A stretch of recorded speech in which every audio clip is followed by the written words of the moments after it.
People love to quote Revelation as if it single-handedly proves eternal fiery torture. But when you slow down and actually read what John is doing, instead of hunting for proof texts that fit your opinion before you even started reading, then you see how Old Testament imagery enters the conversation. See, Revelation points to destruction, not endless burning agony. And let's start with a line that I think everyone is pretty familiar with. The smoke of their torment rises forever and ever. That's Revelation 14:11.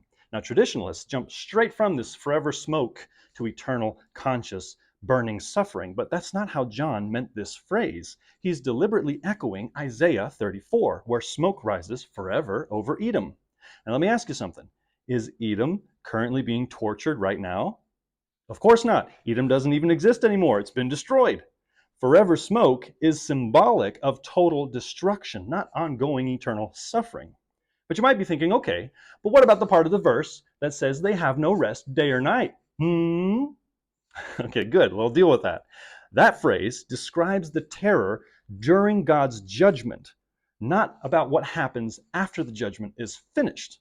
In the Old Testament, the wicked have no rest while wrath is falling on them. And then at some point, the fire consumes them.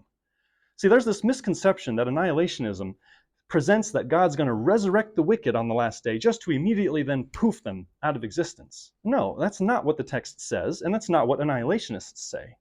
Jesus himself tells us that some of the wicked will receive many lashes and others few. So the idea of just punishment is never abandoned. John is using a similar prophetic language here in Revelation as we see in other places, like the Old Testament prophets. The unrest is part of the judgment, not a description of eternal life in hell. And you see a similar thing in Revelation 18 and 19 with Babylon. The smoke similarly rises forever, not because people are still burning, but because Babylon is destroyed. Babylon itself, by the way, also being pretty symbolic. So go and read those chapters, please. But even putting that aside, there's a consistent biblical pattern. Forever smoke is irreversible ruin. Unquenchable fire is a fire that no one can stop until it finishes the job. And eternal punishment is an eternal result, not an eternal process. It might be helpful to think of it like this. Believers receive eternal salvation, but that doesn't mean that God's eternally in the process of saving them. So let's be consistent in our approach to the text. And next up, we'll look at Revelation 20 and the infamous lake of fire. Stay tuned.